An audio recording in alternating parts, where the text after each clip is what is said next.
রাম রাজা মন্দির, ধানবাদ।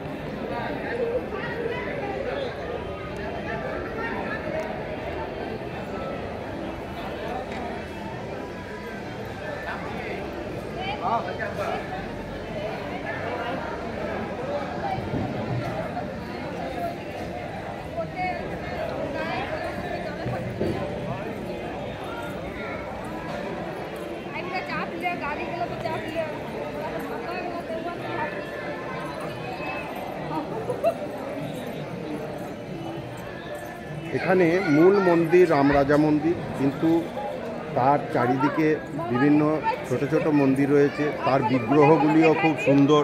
রাধাকৃষ্ণ মন্দির, সেখানে আমরা এই ধরনের মাথায় তিলক করে এলাম। এছাড়াও রয়েছে শিবের মন্দির, হনুমানজির মন্দির, গণেশের মন্দির। জায়গাটি খুবই সুন্দর।